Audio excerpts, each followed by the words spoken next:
오늘 잠언 10장 25절부터 보겠습니다. 잠언 10장 25절부터 보겠습니다. 25절, 26절 읽겠습니다. 회오리 바람이 지나가면 악인은 없어져도 의인은 영원한 기초 같으니라. 게으른 자는 그 부리는 사람에게 마치 이의 식초 같고 눈의 연기 같으니라. 아멘. 계속하여서 잠언은 의인과 악인을 대조하여서 이야기합니다. 25절에 따르면 악인은 회오리바람 지나가는 것처럼 아무리 강해 보여도 어느 순간에 보면 다 사라져 있다는 거예요. 그러나 의인은 영원한 기초 같아서 영원히 견고하게 살아남는다는 거예요. 즉 하나님께서 주시는 영생의 복을 의미하죠. 하나님께서는 의인은 영원히 주 앞에 거하게 하지만 악인은 결국 바람처럼 사라지게 하신다는 거예요. 그런데 26절에 보면 의인과 악인에 대해서 이야기하시다가 돌연 게으른 자에 대한 이야기를 하십니다. 성경은 이 게으름을요, 악하다라고 말씀합니다. 이 게으른 자는요, 그 부리는 사람에게 마치 이의 식초 같고 눈의 연기 같다는 거예요. 즉 주인에게 마치 이에 식초처럼 고통을 주고 눈에 매운 연기처럼 따갑게 하는 고통을 준다는 거야. 이 게으른 자는 주인에게 고통을 주고 해를 끼친다는 거죠. 우리의 영원한 주 대신 주님께서요, 이 게으른 자는 참으로 근심이 된다라는 걸 가르쳐 주십니다. 이건 분명히 사람의 열심을 이야기하는 건 아니에요. 사람이 얼마나 하루에 몇 시간 노동하느냐, 그런 걸 의미하는 것이 아닙니다. 여기서의 지혜로움, 여기서의 게으름, 주 앞에서의 지혜와 주님 앞에서의 게으름을 뜻합니다. 그러니까 하나님께서는 코람데오의 삶을 살아나갈 때 주님 보시기에 우리가 어떠한가를 살피라고 이 말씀을 주셨어요. 게으른 자는 주인을 계속 실망시킵니다. 그 주인에게 마음에 불편함을 끼쳐요.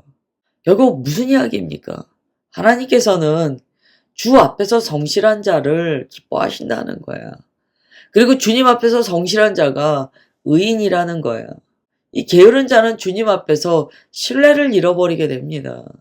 하나님께서는 우리가 주님의 어떠한 일을 감당하고 또한 우리의 삶의 모든 영역을 우리가 살아낼 때 얼마나 우리가 주님 앞에서 정직하고 성실하게 살아내는가를 반드시 보세요. 이 맥락에서 27절이 주어집니다. 27절이 이런 말씀이 성경에 있어? 앞의 맥락과 연결하여 보셔야 돼요. 특별히 25절의 말씀과 연결하여 보신다면 27절의 그 말씀이 이해가 됩니다. 27절 읽을게요. 여호와를 경외하며 장수하느니라. 그러나 악인의 수명은 짧아지느니라. 25절의 내용과 연결돼요.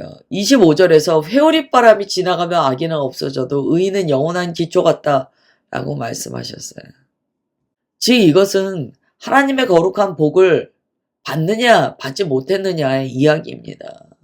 여기서의 장수는 주님 앞에서 신약으로 보면 영생의 복을 의미해요. 그러나 악인은 하나님께서 주시는 그 영생의 복을 받지 못한다는 거예요.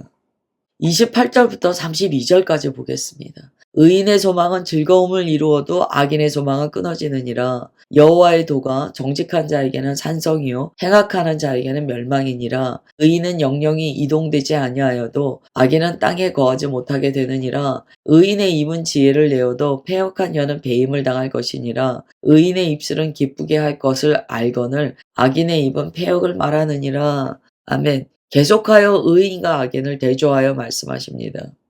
의인과 악인은요, 애매하게 구분되지 않는다는 거예요. 그 사람의 결국으로 나아갈수록 의인과 악인은요, 처음에는 각도가 조금 벌어지는 것 같아도 결국에는 극명하게 대조된다는 거예요. 완전히 차이가 난다는 거죠. 28절 보세요. 의인의 소망은 기쁨이 되고 악인의 기대는 사라진다는 이야기를 해요. 이 말씀이요. 우리가 의인의 삶을 사는지 악인의 삶을 사는지를 잘 구분해 주는 말입니다. 의인의 소망은 기쁨이 있대요. 왜냐하면 이 기쁨은 하나님으로부터 오기 때문에 우리가 무언가 소망할 때요, 그 소망에 대해서 하나님께서 주시는 이 절대적인 기쁨이라는 것이 부어집니다. 이 세상의 관점에서 봤을 때 "아유 야 너 뭘 그렇게 그런 걸 소망이라고 이야기해."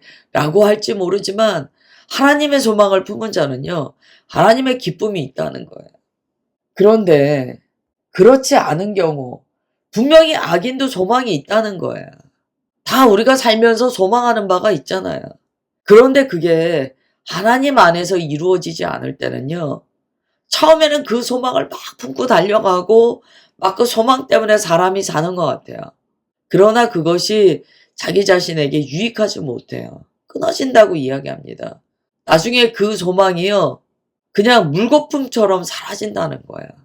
우리가 이런 이야기를요, 많이 들어요. 사람이 어떠한 것을 이루려고 평생을 막 그렇게 추구하고 살았는데 결국 마지막에 자신의 생명 다했을 때 결국 이렇게 고백하게 된다는 거예요. '내가 왜 이걸 이렇게 추구했지? 내가 뭐 때문에 여기에 정말 목숨을 걸다시피 하고 살았지? 허무해.' 라고 느낀다는 거예요. 그런데 하나님의 소망을 품고 산 자들은요, 마지막에요, '내게 이 소망을 주신 주님 감사드립니다. 이 소망이 내게 기쁨이 되었습니다.'라고 고백하게 된다는 거예요. 그래서 우리가 내가 품고 있는 소망을요, 참 주님 앞에 내어 드리고 조명받아야 될 필요가 있습니다. 우리는 세상이 추구하는 그 소망 때문에 사는 자가 아니에요. 세상에서는 얼마나 인간의 욕망에 근거한 소망을 품고 살아가게 합니까? 그걸 오히려 정당하다고 이야기하고 그걸 추구해야 된다라고 이야기합니다. 그 요즘에 인제 뭐 초등학생, 중학생 그 설문조사 이런 거 해 보면은요, 아이들의 삶의 목적이 돈입니다, 돈. 아이들의 행복의 기준이 다 돈이에요. 그래서 뭐 직업 선택 이런 거 보면 아이들이 예전에는 그 직업에 대한 어떤 명확한 비전이 있었어요. 그래서 뭐 '나는 뭐 선생님이 됩니다.' 뭐 '나는 뭐 의사가 됩니다.' 뭐 이런 게 있었는데 요즘에는 그렇지 않아요. 돈 많이 버는 직업으로 바뀌었습니다. 참 이게 안타까운 거예요. 그래서 우리가 정말 이 다음 세대가 소망을 품을 때요, 주님 안에서의 소망을 품도록 정말 믿음 안에 잘 이 아이들을 붙들어 줘야 돼요. 또 우리도 하나님 안에서의 주께서 기뻐하시는 소망이 아니고 그냥 내가 원하는 소망을 끝까지 품고 살고 있지 않은가도 좀 봐야 됩니다. 이 문제가 뭐냐면 나중에 정말 우리가 주님 앞에 서야 할 때요, 나를 위한 그 소망, 나만의 탐심을 만족시키기 위한 그 소망은요, 마지막에 이 물거품처럼 사라지거든요. 사람이 마지막에 허무함을 느껴요. 공허함을 느껴요. 그다음에 이제 29 절에 보면 "여호와의 도가 정직한 자에게는 산성이요 행악하는 자에게는 멸망이니라." 의인과 악인을 말씀하실 때 이제 정직에 대해서 말씀하세요. 이 정직은 뭡니까? 하나님의 말씀에 따라 산 정직을 이야기해요. 여호와의 도를 이야기하기 때문에. 하나님의 가르침에 따라 정직하게 산 그것을 이야기합니다. 이 정직한 자는 의인이라는 거예요. 그 의인의 개념을 설명해 주시죠. 그러나 하나님의 말씀에 따라 살지 않는 게 바로 행악하는 삶이라는 거예요. 멸망이라는 거예요. 의인과 악인의 기준은 말씀에 정직하게 사는가 아닌가로서 구분될 수 있다는 거예요. 30절 똑같은 이야기합니다. 의인은 영영이 이동되지 않고 악인은 땅에 거하지 못하게 되느니라. 30절과 27절이 같은 이야기죠. 또 25절이 같은 이야기예요. 반복됩니다. 표현만 달라요. 의인은 영원히 이동되지 않는다. 이것은 이 나무가요, 뿌리째 뽑혀서 다른 곳에 옮겨 심겨지지 않는다. 뭐 이런 의미예요. 주님 안에 터를 잘 잡았기 때문에 그 나무가요, 주님 안에서 계속 청청하다는 거예요. 근데 악인은 땅에 거하지 못하게 된다는 거예요. 이것은요, 악인은 뿌리째 뽑히는 일이 발생한다는 거예요. 그 털을 잘못 잡았기 때문에. 이 30절도 참 우리가 묵상해 봐야 돼요. 우리가 주님께 뿌리 내리고 살지 않으면은요, 어느 순간에 뿌리째 뽑히는 일이 발생합니다. 이걸 신약에서는요, 그냥 불쏘시개처럼 불에 던지어진다라고 이야기해요. 어디에 심기어지지 못한다는 거죠. 또 31절은 의인과 악인은 이렇게 구분해요. 의인의 입은 지혜를 낸다. 패역한 자는 배임을 당한다. 즉 입술의 열매가 다르다는 거예요. 의인은 그 입술로서 지혜를 말한다는 거예요. 그러나 패역한 자는 지혜를 말하지 않기 때문에 결국 배임을 당한다는 거예요. 다 연결됩니다. 27절, 31절, 30절 다 연결돼요. 입술 말에 대해서 말씀하시는 거예요. 그리고 연결하여 32절 말씀하세요. 의인의 입술은 기쁘게 할 것을 알거늘 악인의 입은 패역을 말한다. 입술의 열매가 다르다는 거예요. 그 다음에 이제 11장 보겠습니다. 이제 악인과 의인이 계속 대조됩니다. 악인과 의인의 다른 점을 계속 살피셔야 돼요. 11절 보세요. 속이는 저울은 여호와께서 미워하시다. 공평한 주는 그가 기뻐하시느니라. 의인은요, 그의 삶에 공평한 추가 있대요. 악인은요, 늘 저울을 속인대요. 의인과 악인의 특징이죠. 계산이 흐릿하고 틀리대요. 악인은. 계속 뭔가가 속임이라는 거예요. 2절 보면 교만이 오면 욕도 오거니와 겸손한 자에게는 지혜가 있느니라. 의인은 겸손합니다.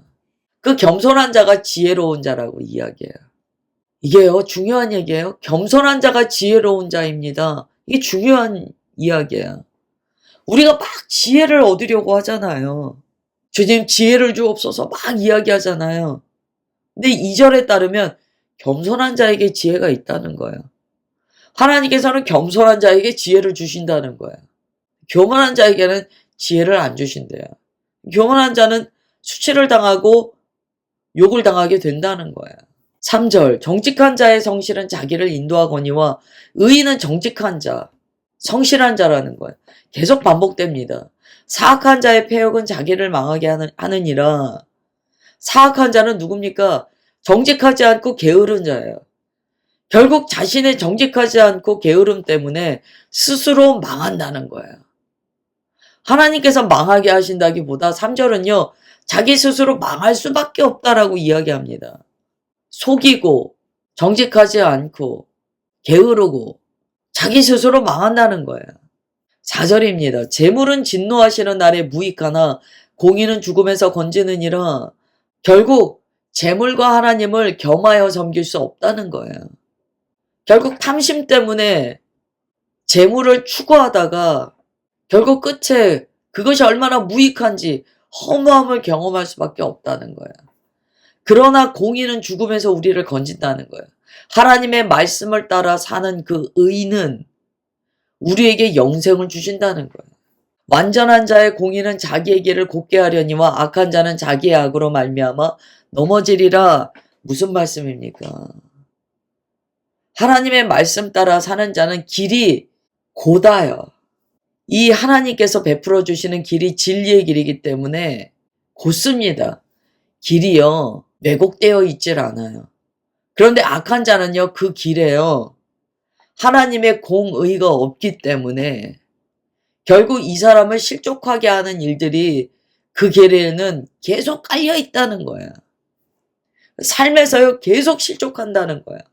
자기 욕심에 따라 하나님의 말씀을 따라 살지 않는 자는요 자기 꾀에 자기가 넘어지는 일이 계속 발생한다는 거예요. 이 5절도 참 하나님의 지혜가 담겨있는 구절이에요. 자기 꾀에 자기가 계속 넘어진다는 거예요. 6절 정직한 자의 공의는 자기를 건지려니와 사악한 자는 자기의 악에 잡히리라. 5절과 6절이 연결됩니다. 결국 자기 꾀에 자기가 계속 넘어간다는 거예요. 사악한 자가 자기가 사악한 생각을 하고 이기는 줄 알았는데 자기 악행에 자기가 걸려 넘어지는 일이 발생한다는 거예요. 이런 말씀을 왜 하시냐면 처음에는 의인과 악인의 각도가 많이 벌어지지 않아요. 똑같아 보여요. 시편 말씀에 따른다면 오히려 악인은 승승장구하고 잘 되는 것처럼 보여요. 그러나 잠언은 말씀해 주세요. 그렇지 않다는 거예요. 결국을 알아야 된다는 거예요. 잠언에서는 결국 그들은 스스로 망한다는 거예요. 이걸 깨닫게 될 거라고 말씀하시는 거예요. 이런 말씀 왜 하십니까? 눈앞에 보이는 것으로 잘못 판단해서는 안 된다고 계속 말씀하시는 거예요. 의인과 악인은 끝이 다르다. 의인과 악인은 아무리 비슷해 보여도 결국 의인은 생명을 얻지만 악인은 멸망이다. 하나님의 백성은 이것을 마음에 새기고 살아야 된다. 당장의 이익이나 당장의 어떤 삶의 모습을 보고 판단해서는 안 된다. 계속 그 말씀하시는 거예요. 그래서 7절에 이야기합니다. 악인은 죽을 때 그 소망이 끊어지나니. 계속 반복된 이야기예요. 악인은요, 결국 주님 앞에 서야 될 때 자기가 그렇게 추구했던 것이 얼마나 허무한지를 알게 됩니다. 그 소망이 다 끊어진다는 거예요. 그렇게 평생 추구했던 것이 아무것도 아니라는 걸 결국엔 다 깨닫게 된다는 거야. 불의의 소망이 없어지느니라. 소망도요, 의로운 소망이 있고 불의한 소망이 있다는 거야. 다 허무하게 끝난다는 거야. 8절, 의인은 환난에서 구원을 얻으나 악인은 자기의 길로 가느니라. 이 자기의 길로 가느니라 계속 반복된 이야기예요. 스스로 망한다. 스스로 망한다. 결국 악인은 자신의 멸망을 자초하는 거다. 계속 말씀하시는 거예요. 무한반복입니다. 잠언 무한반복이에요. 똑같은 말씀을요, 내용을 조금씩 다르게 해서 계속 반복하세요. 여러분, 우리가 성경에서요, 2번만 반복돼도 주님께서 중요하다고 강조하시는 겁니다. 라고 이야기하는데요. 잠언을 보면 의인과 악인의 이 대조가요, 정말 무한반복됩니다. 무슨 말씀이냐면, 여러분, 사회가요, 어두울수록, 이거 뭐야? 악인이 잘 되는 거 아니야? 이런 생각이 너무나 많이 들어요. 부패한 사회, 어두운 사회일수록 이런 경우는 너무나 많아요. 그럴 때 정말 이 잠언이 필요합니다. 아무리 악인이 잘 되고, 아무리 속이는 저울로 사는 자가 잘 되고 이래 보여도요, 그거 부러워할 것도 없고, 우리는 말씀을 믿고 사는 거예요. 또한, 세상 이렇게 해서 어떻게 망하는 거 아니야? 요한계시록에 보면 세상은 망해요. 근데 어쨌든 이거 망하는 거 아니야? 주님께서 통치하고 계시다는 것이 이 잠언의 결론이기도 해요. 제 아무리 악인이 잘 사는 것 같고 잘 되는 것 같고 승승장구하는 것 같고 소망이 있어 보여도 잠언은 계속 이야기해요. 아니야. 망해. 그들의 소망은 사상누각이야. 그들의 소망은 결국 자신에게 욕을 끼치고 허무할 뿐이야. 계속 그런 말씀하세요. 오늘 여기까지 보겠습니다.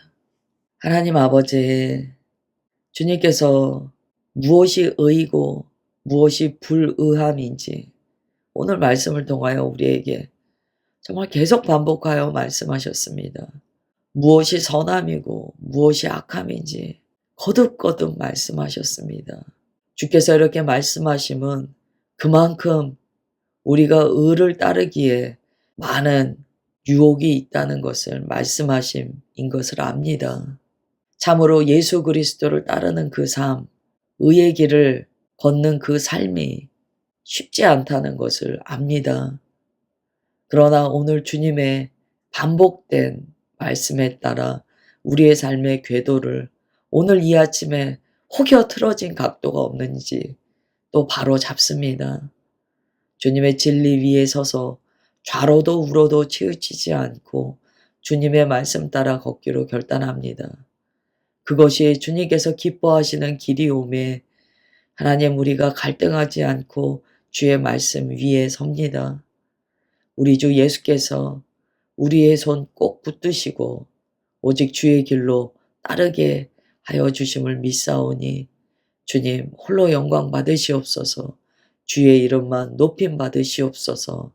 모든 영광 주님께 올려드리오며 사랑하는 주 예수 그리스도의 이름으로 기도드리옵나이다. 아멘.